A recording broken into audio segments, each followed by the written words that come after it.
everybody, and welcome to another episode of Horror Movie Night. This week, to celebrate 20 years of Freddy versus Jason, which I think it was almost as many years to get this movie made. So whose fault is this? This is Kyle. Right? Yeah. I am very unhappy about watching I wasn't this movie. happy either. Then why did you do this to us? Here's the Scott, I got a few things to tell you. Time ago.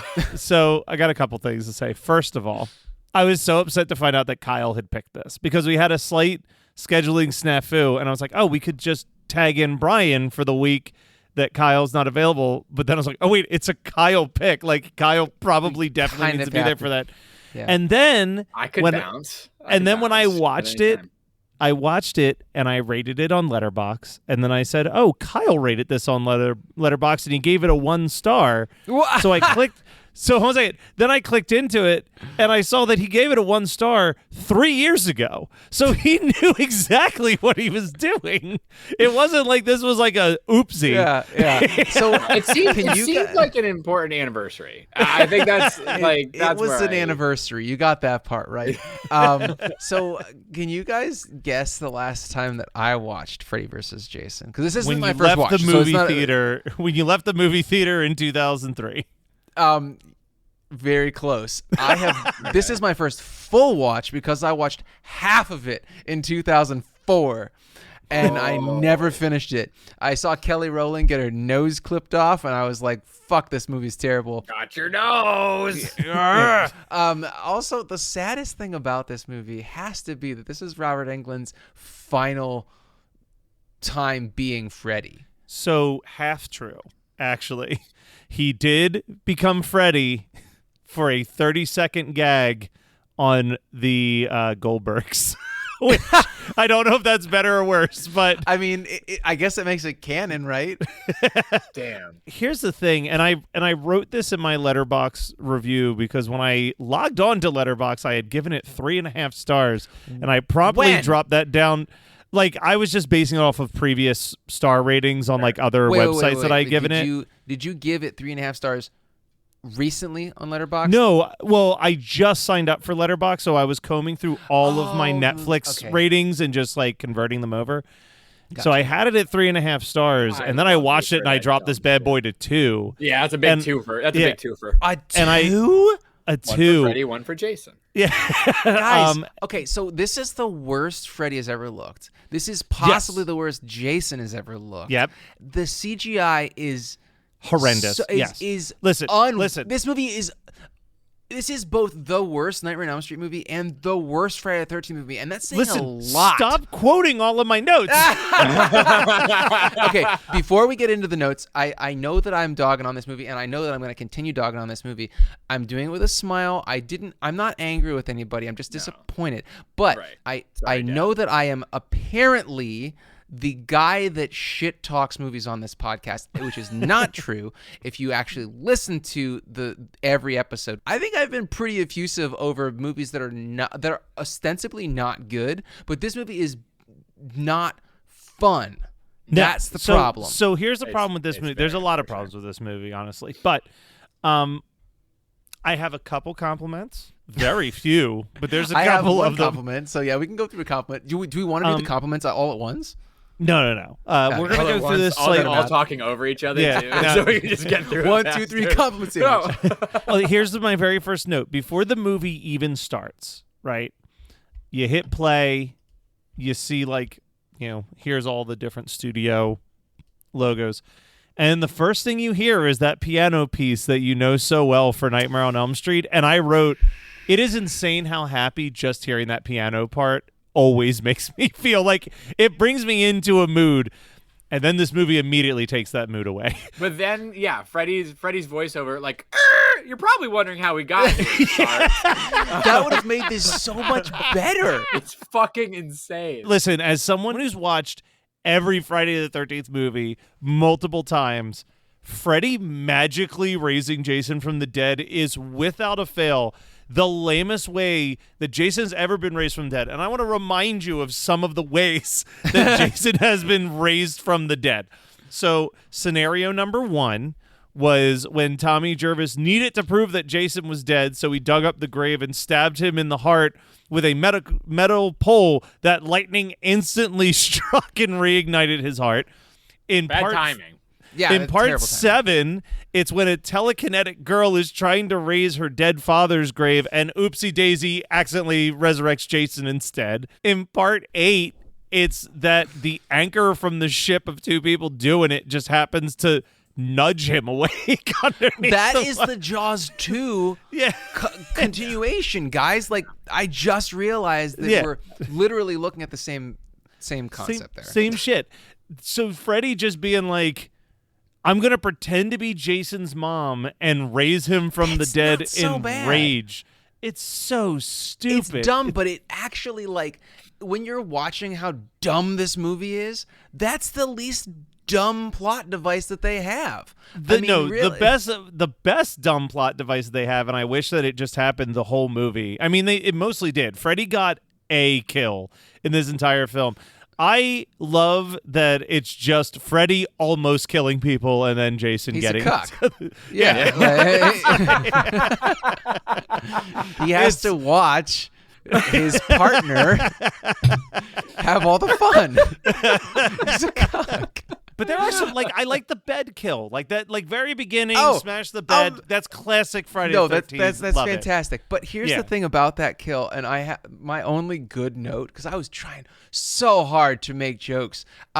Before that, though, that mashup of the Nightmare and Friday the 13th themes is like too obvious. I didn't like the mashup. I'm just saying I liked hearing that piano piece, and I'm like, God, this piano piece is so good. Oh, still. it is. It is absolutely hands down my favorite of the classic, horror movie themes. I think that it surpasses everything. Even like Tubular Bells isn't even nearly as good as Nightmare on Elm Street. But the thing about this movie that, if there were more of those like bed kills, I could have had so many fucking one-liners, because I was like, Blake has a bad temper, Pedic, like that was like, that's the kind of joke I was prepared to do for this movie. You brought it up already, but like, man, if you want an example of how bad 2000s CGI fucked up horror movies, like,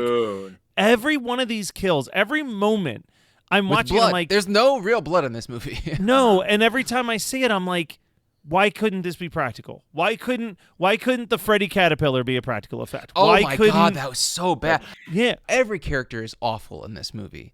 Like, everybody's terrible. If we're gonna give out any compliments, one of the compliments I'll give is that Brandon Fletcher specifically is giving like 10 million%. Oh, and he's actually like a grounded character. Catherine Isabel's not terrible. Catherine Isabel, but she's miserable that she's on set. Oh, she is. And you know what the fucked up thing about this is that she almost got, because I was watching this, I mean, the first time I saw it, I don't know if I actually realized that was Catherine Isabel. Or at least it didn't stick in my brain that she was in this movie, because I see her when she shows up there having that like girls' night whatever at Monica Keena's house, and what's her name in the movie?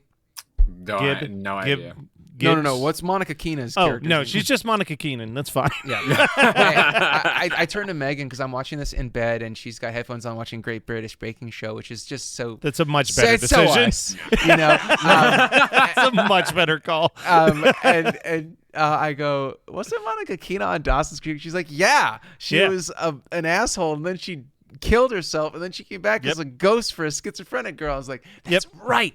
But anyway, so Monica Keena only did it for a paycheck. So she and Catherine Isabel were like very vocal about how they hated this experience. They hated the final product. They hated the script. Everything about it was terrible. But Catherine Isabel in particular, I'm watching it. I'm like, oh my God, did she do a nude scene? Because like I would never have taken her as a girl who would have done a nude scene. But I was like, man, she must have just been like roped into it. And so I went to the IMDb, and it was like that was not her. And I Googled. I was like, are you sure? Because like those cuts are so close. I'm like, are you sure that wasn't her naked in the shower? Considering all the other CGI is trash, you're like, oh, this has got to be. Like, I was like, but I was just shocked, and it was the most shocking thing about watching this movie was I was like, oh my god, Catherine Isabel was naked in it, and I would not have pegged her for that person. I have read stuff about being very vocally opposed to doing that, and she had like a no nudity clause that the director really tried to break, and she somehow. I think that she must have been like wearing pasties or something. Well, they apparently got into a screaming match on set. Was one of the things I read. Tell me the story. I didn't read that. Well, no, that was just something. It was like there was a legitimate yelling match between Ronnie Yu and Catherine Isabel over his insistence. What did he do to get this franchise? Like the mashup of the two franchises. I mean, his big thing was he did Bride of Chucky before this, so he had already resurrected. Bride of Chucky is fun though. This lacks all the shit. Well, here's the thing. I was thinking about it, and I looked at his career because I'm like, what did he do after this? Because like, as much as we shit talk this movie, it was a financial juggernaut. Oh yeah, and they had when you watch the wire work that they're doing when like Freddy is throwing Jason around in his dream, and then like Freddy is flying around in the real world. Like there is so much wire work. They had so much money, and they made it all back. So that's the thing. So after this movie, this massive financial success or whatever, he only has made 2 movies since. One of them being another financial success. He made Jet Li's Fearless, which I believe is a shit movie. I mean, it's a shit movie, but that was, I believe I read, the 6th highest grossing foreign language film in U.S. history. Wow. Whoa. Or at Early that time it 2000s was were crazy. Yeah, Crazy. but it's bouncing right off of, I think it was like the first foreign language film since Crouching Tiger, Hidden Dragon. So it was like people were just looking for the next Crouching Tiger at that point, and everyone was like, Jet Li Fearless is going to be it. So one of the things I read that on the IMDb. I also read one of my favorite trivia things I've read in a really long time. So I did read on the Wikipedia. It was talking about some of the cameos that pop up in this movie. Obviously, Bob Shea. Bob Shea shows up as a principal, and that's great. And he's Principal Shea. I do like when Shea pops up. But when he does, I'm always like, yes, great. How do you not? That is the most like Philly thing you've said in so long. That is Betsy Palmer. Oh, did you say something about Palmer? Perhaps an armless Palmer? Liquid Death Armless Palmer is my drink of choice for this episode. For Fred himself. Yeah, but I was that man. That is like the biggest alley-oop you've ever given me. I'm sorry, Matt. I didn't mean to interrupt. No, that's right. Well, I was gonna battle for who was gonna say their first beer because you don't have a beer, but their can first. I have Battle of the Hops. That's my nice. My Freddy versus Jason. Well, scenario. I felt like it's not. I had to crack it beforehand. Oh, I heard you. I'm eating the spicy teriyaki chicken, and I had a bite right before we went on, and I was like, I'm dying. If I don't get this, I'm gonna have the hiccups. But the thing is that I was like, I have to have something with caffeine in it because I was trying to be clever with like a beer or something, and then I was like, I need caffeine. That's like literally the only thing that I could do for this movie. So anyway, Matt. So we get a Bob Shea cameo. Bob Shea. I see that we get Scott Farkus shows up. But why? Why him? Why not? Why him? But what is it because why make the that sequel to Black Christmas is a Christmas story? Is that why? I guess that's why. Why royalty? not? Look, why not? He's tied to Bob Clark. But then I read, so on Wikipedia, it says that Rey Mysterio was Freddy's stunt double. What? On IMDb, under the trivia and the cameos category, trivia. Under crazy trivia, it says Rey Mysterio as person who jumps, which is just how I think anyone describes Rey Mysterio in casual conversation. Right, anyway. right. He does like the first thing he does when you see him enter. Yeah, anything. He flies out of the floor. That used to be the thing that booyaka, he does. booyaka, and he comes he's like. Did I ever tell you about the time I tried to it was in elementary school and I tried to write to Rey Mysterio to see if he would send a mask in for our elementary school raffle. I'll have to find find that. That'll be a Patreon thing. I'll try to find the letter that I wrote. Back to the movie. You mentioned how when you first watched this, you shut it off around when Kelly Rowland's nose was ripped off, and I mean, unfortunately, the worst joke of the whole movie. Kelly Rowland, phenomenal singer, I suppose, but boy, acting is not the career path that she should have taken. Bad. Acting and texting on a LG chocolate are both. Oh my god, yes, yeah, sending a text message through ND. Excel. Yeah. Unfortunately, I feel like she's just been. I feel like, unfortunately for Kelly Rowland, she's been. I know that she has choices in the matter, but I feel like she's also been set up to just not succeed. I feel like it's just been, the odds are not in her favor. Well, yeah, when your most notable thing is you were in a band with Beyonce, like you're always going to be like the Pete Best. And I liked some of Kelly Rowland's like solo stuff when it came out too. Like I remember it being fine, but it's just you end up in Freddy versus Jason and everything goes to shit. Everything goes to shit. And Kyle, behind you, for the people who are watching on Patreon, you have our good friend of the show, Kyle Labine. Yes, who plays Freeberg and who plays Jay. Well, that's the thing. So I gave him a little bit of shit. I gave him a little bit of shit on stage at Creature Feature Weekend and said you played Jason Mewes in Freddy vs. Jason, and he had a nice little laugh, but he's like, look, credit where credit's due. I dressed the way that they told me to dress, but I did not attempt to sound like Jason Mewes throughout that movie. And watching it, I will give him credit. He is just talking in a normal voice and inflection throughout most of it. But right. But that's just bad cosplay at that point. That's that's just not committing to the bit. And you should know better. I remember you telling me that story and I was like, okay. But inevitably his character is put into these scenarios that are very Jason Mewes as Jay. This particular one being where he meets a hookah smoking caterpillar that also is Freddy Krueger. But why the hookah smoking caterpillar? But it's not even a hookah, right? Alice in Wonderland. It's like basically, okay, but like a bong. Yeah. I think it is a hookah. It's a weed hookah. It's a weed. Yeah, it's a weed hookah. Right. It looks like a hookah. Dude, here's the thing. Here's what happened. I can't guarantee it, but I can almost guarantee this is what happened. They were like, oh, okay, the stoner needs to be killed in a stoned way, right? Sure. And some producer was like, oh, I listened to Jefferson Airplane that one time, and I remember White Rabbit, and I think that has something to do with a hookah smoking caterpillar. It's right there in the song. That's the biggest stoner song that I can think of. And they did not stop the train. The train kept it rolling all night long, and now we got this scene. And it's the worst. It's probably the worst CGI. No, I'm gonna throw another theory out there because yes, I would love that because I don't know. I'm not. Freddy versus Jason. Right. Freddy versus Jason at its core, I believe, is one of those Frankenstein scripts between 13 different scripts that different people wrote. Committee. And how could you tell?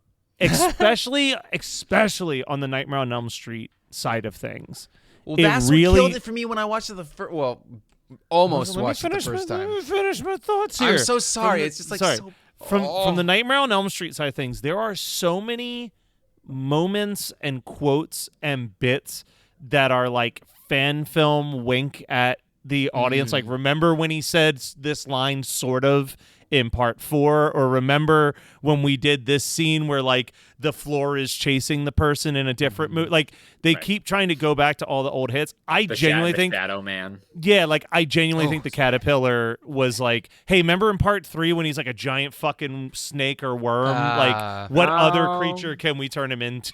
Yeah. So like I agree with this assertion. The only thing I will add a slight asterisk to is I thought that the floorboards kind of like chasing Monica Keena in her dream was pretty dope looking. But that was also it was dope looking, but it was something from effect. That's why. But that was from another. Right. They won. I feel I can't pinpoint exactly, but they 1,000,000,000,000% already did that in a different Nightmare movie. I'm almost really. positive. I mean, like I know that there's the marshmallow fluff stairs in the first one and in the remake. But I don't know about the floor kind of like having like a wave, but I only solution we just have to sit down and do a marathon of all of the Nightmare movies. The fact until that we find haven't is crazy. Scott, something else that you called out. This is absolutely the worst that Freddy has ever looked. The Freddy makeup in this is horrendous. The thing is the first time you see him, you see this close up and he's got like he's got these scleral contacts on, and they look like absolute dog shit. It looks like something I'd make, and I've never made a scleral contact. And it probably was so uncomfortable to wear those too, and they probably had him in that for like hours. But it gets worse from there. That's the thing that blows my mind, because like when he is in Monica's dream on the docks at Crystal Lake, I also don't understand how they go from Springwood rather, in Ohio to Camp Crystal Lake in Jersey. Yep.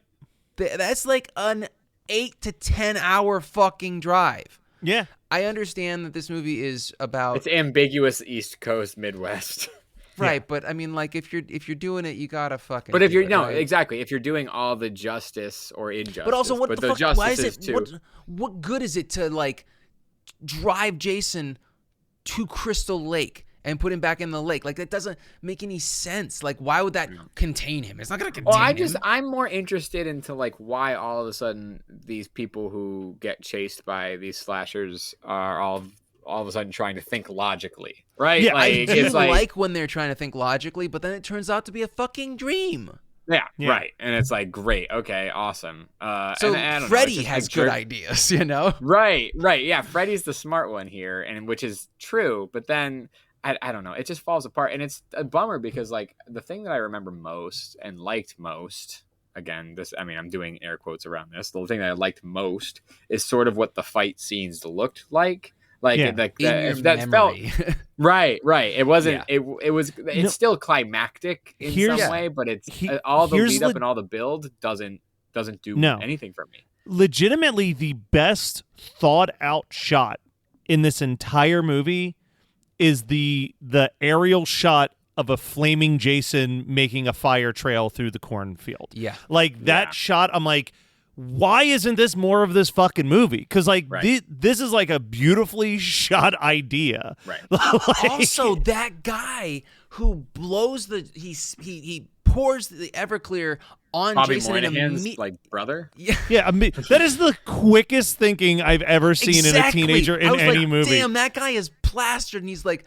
Everclear. Fucking torch, done. He's fucking dead. You're like, I would never be that drunk in this situation ever, and I would one never sip of think Everclear would destroy me. And this dude has a picture of it. Yeah, and he's two. It like, he has two. He's double fisting them. He's a psychopath. The other psycho. I think the other thing that's really tough in this movie with almost all these characters, right, is like, I want to talk about the Linderman situation. We've got this fucking nerdy character named Linderman who, like, he gets bullied for sure. Got it. And not Kelly a problem. Rowland is his worst fucking bully. That's what I mean. One of our main characters is unexplainably mean to this character without us ever seeing a reason why. How are we supposed to ever root for any of these characters when they treat just this kid like complete shit the whole movie? And then we're supposed to be sad when he dies, and it's like, well, you have given us no reason. You've given us I've like not nothing. Cared. I've also not really thought of him that much as a nerd. He just he looks like literally everybody else in this movie. Yeah, like he's just bullied. He's just there's no a bullied reason guy. for it. Well, he got his win because 2 years later he's the best part of Just Friends. So that was the win, Matt. Shit. Okay. She's got her toothpaste. She's fine. So can we talk about how misogynistic? This is the most misogynistic the Freddy ever has been, in my opinion. And second of all, this is the rapiest movie I think we've possibly ever done on the show. Yeah, I kind of forgot about all the the bad shit. I was gonna say, if you're gonna keep stacking that on there, this might be the only Freddy film, and it's the newest one that features the hard F in dialogue. Yeah. I mean, this movie has a lot going against it. Even before, like, even in just the script phase. The shit that like was okay in 2002 when they were probably finishing the script, This movie Now has aged so the writer poorly. says he did not write that line. He's like, I don't know where that line came from. He goes, that was not my line. Actually, the bit that he wrote that I thought was like, oh, that would be funny, is that it was written that Kelly Rowland got them confused and tried to use water to like, because they're like, he's afraid of water. Freddy. So she threw water on Freddy, and he said like, wrong one, bitch. And then she turned around and Jason was behind her and cut her in half. But I'm like, I'll take that over the line that made it into the movie where she's holy you know hell. what, like this, like, yes, the movie is bad, right? Like, the movie's bad, and this isn't like a but. This is just an additional thing. You're like, I'm just and talking. the production sounds awful. So Yeah. there's gonna be so much finger pointing and so much like denial and dismissal this is like- of anything that happens. But is it shocking? Is it shocking that a movie that they've been planning since 1987 that didn't come to fruition until 2003 was going to be a bit of a mess? No, right. Right. Like No, at a there's too certain many point, cooks you in the just have kitchen. at a certain yeah. point you just have to go. This can't be done. There like are a lot of we've- rich guys in like pinstripe suits that were like, chewing on a stogie and like, why don't you add the F-bomb to this? No, not the 4-letter one, the 3-letter one. Yeah, my favorite one. No, my other favorite one.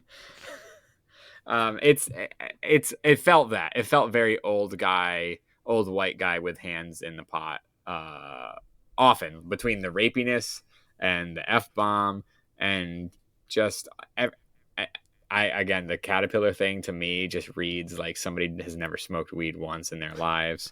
Everything feels like a misstep. I'm sorry, but Don't apologize. No, Give me an it was a opportunity to fun. shit talk it. It was a fun episode, and I feel like historically it is an importance, not the right word, but it is a staple of a particular couple of things that we talk about often.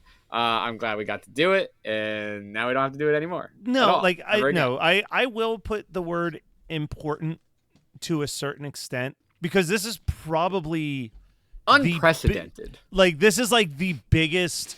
Hey, we're gonna put two characters that are essentially from completely different studios. Like New Line lucked out and got the rights to Jason just in time to make this, but like for all of the 80s into the 90s, it was two separate studios entities fighting each other. This would literally be the equivalency of if they released like a Spider-Man versus Batman movie right now. You know what I mean? Where you just imagine? be like, oh, it would be awful. But I mean, it's so here's a perfect example actually. Who Framed Roger Rabbit? When the movie Who Framed Roger Rabbit happened, it is the only time in the history of cinema where Bugs Bunny and Mickey Mouse appear together on screen. And the only way that they were able to agree to do that was that they had to have the exact same amount of screen time, which is why they are like falling in tandem with each other and having a conversation and then fall out of the shot together. That was the only way that they could get those two rival studios to agree to something like that. So People are so dumb. Oh, absolutely. But my point being the fact that like someone was able to make this work at all is incredible. And that is the only incredible thing about it is that it was able to even happen. Exist. Like the shit, and the fact that they were like, we're gonna make a third one with Ash, and I was like, or we're gonna make a third one with Pinhead. That was another idea that was thrown around. Just to, if anybody's interested in the fallout and potential opportunities, there's Best Movies Never Made podcast does an episode on it, and it's fucking great. Yeah, it's a great episode. But there's a ton of things that like woulda, coulda, no shoulda, but woulda, coulda happened that luckily never did. I'm pretty sure just the writing of Freddy versus Jason is like 25 minutes in the Never Sleep Again documentary because so many different people had different like there's a line where someone says, I don't think there was a writer in Hollywood that didn't submit a script for that at one point or another. And most likely they just went through and just pulled the parts that they liked from every single one of them and Frankenstein them into a movie. Yeah, an absolute masterpiece. A 3.5 star to a 2004 Matthew Kelly masterpiece. Hey, do you have an idea for a podcast but don't know where to start? Or do you have an already existing podcast that you want to take to the next level? Well, check out WeKnowPodcasting.com. From concept development to theme music to editing to logos, WeKnowPodcasting.com is a one-stop shop for all things pod. Don't hesitate to hit us up. We're very nice. All right, well, Kyle, you picked this monstrosity, so what's the double feature that you're going to have us watch along with it? I didn't really think about this. I'm going to. I know. I'm immensely unprepared this week for anything. That's all right. That's all right. That's all right. I'm gonna pick Army of Darkness. We talked about doing Freddy versus Jason versus Ash. I think Army of Darkness is like Ash at his pinnacle studio ashiness, right? So I think that there is some fun to be had, more fun than this, that For sure. that you could enjoy by watching Army of Darkness on top of this. All right, Scott. I'm gonna go with Dead Man on Campus. Ooh, because of the deputy being played by Cliff, brother of, what was it? My name is Cliff, brother of Joe. I got me some crack. I want me some hose. Yeah, literally just any opportunity to Kyle, have you ever seen Dead Man on Campus? No. It's not great, but I love it. It is nostalgia distilled shittiness. It's not good, and I would never defend it. I don't think I even defended it when it was new, but it's a trip. And I am going to go with the only good Ronnie Wu film that I've seen, or Ronnie Yu film that I've ever seen, Bride of Chucky. It's a much more fun bringing an 80s and 90s icon into the 2000s film. For sure. So when we were talking about writing the Freddy versus Jason script, we talked about how a ton of writers put in a lot of work and then didn't get any credit for their work, which brings us to the writer's strike and the actor's strike, which is happening right now in 2023. What we have decided to do until the studios just figure their shit out and pay writers and actors what they deserve. Fun little fact, studios like A24, independent filmmakers like Kevin Smith, they've been given the approval to make movies because they're able to make movies that fulfill the requests of the actors and the writers. It's not so hard. Yeah, it's like not really it's hard. like if the bar is so low that independent filmmakers can achieve it, like, don't give me this bullshit that it will crumble the industry to give in to the demands. Anyway, sorry. But in solidarity of that, we are not going to be promoting any movies or TV shows, even though there might be a very important Pink World movie that is just dominating the box office that I'm pretty sure that the two of us who saw it adored. Sound of Freedom? Yes. Instead, we are going to promote anything else that's not film or television until the studios come to their senses. That could be podcasts, music, books, etc. If you want to, also there are tons of great links for where you can go to donate to help out the writers and actors. Yes, some of the big famous ones are sitting fine, but people like a lot of the people who podcast and work at Geekscape are kind of just not making any money right now. So there are funds that help them, continue to pay their mortgage during these trying times. So we are going to do that. Kyle, what is something, literally anything? Also, side note, I will say that, if you've seen a short film or an independently produced film, that is a totally different situation. Or if maybe you've worked on a couple short films in the very recent future that you want to talk about, that can work. I do want to talk about them so badly, but I can't say to. and do anything. Yeah. Let me just say I'll just kind of piggyback off of what you said, Matt, and I'll pass it off because I've not been able to do much of anything for myself, even listening to music or reading self-care or anything. There's been zero self-care except for me coming home and hanging out with my son and my wife, which was the best. All right, so your promotion is hanging out with your son and wife. Why don't you just hang out with if your family likes you and you like your family, hang out with them. It's great. It's great for the soul. Now let me.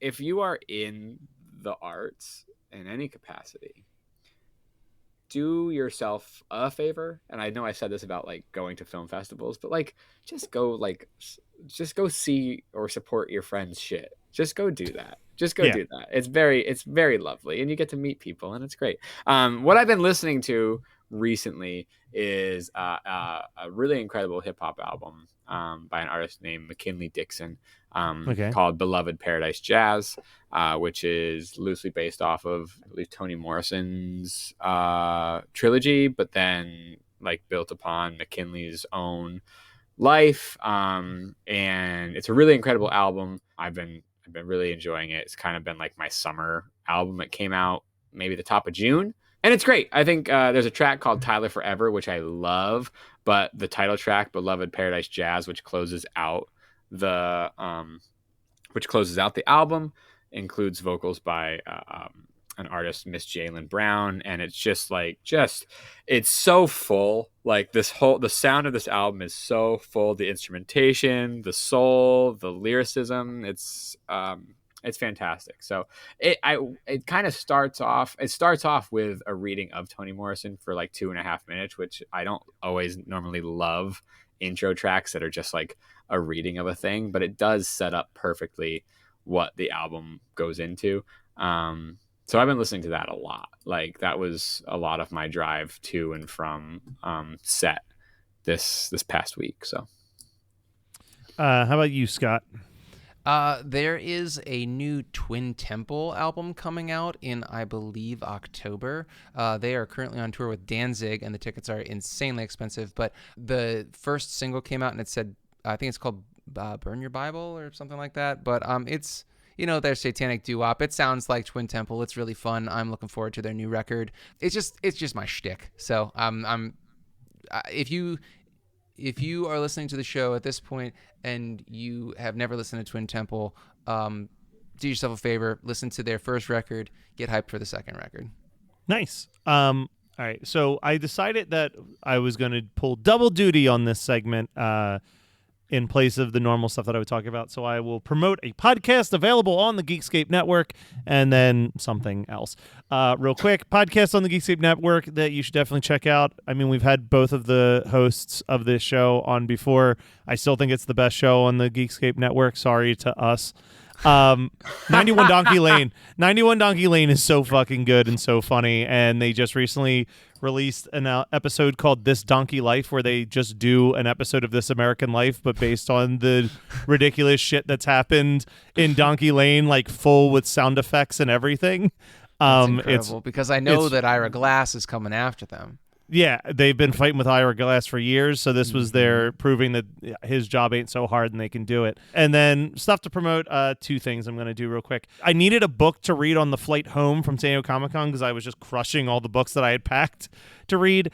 There was literally only one table selling books, and they were all young adult books, so I grabbed the only book that interested me that I hadn't already read, Claudia Gray's The Haunted Mansion, Storm and Shade. 99% of the time when, like, someone's commissioned to write a novel, like a novel based on an amusement park ride or whatever, it feels like a giant advertisement, just like filled to the brim with like, get it? That's a reference to this part of the ride. But this wasn't that. Like it's a very well done story that like falls into like possession elements and like all types of other. I was surprised how dark it actually got for a YA novel. And then also, I mean, a couple days ago, I sold merch for my favorite band of all time, 5 Iron Frenzy, and they put on a hell of a show still. So if 5 Iron Frenzy is playing anywhere near you, go check them out and tell them that Matt Kelly says hi, and at least 2 of the members will know who that is. Hey, man, that's pretty damn good. They don't know good. who I am. Good. That's a good ratio. Yeah, 2 out of 8. I'm a quarter of the way there. We will be back next week with another iconic horror movie sequel that does a lot better than Freddy versus Jason, if I don't mind saying so myself. And it's also an anniversary pick, so Kyle, there was other options. So stay tuned and find out what that is. Listen, I do my part. and I bring great options to the table. I don't know if I picked a good movie once.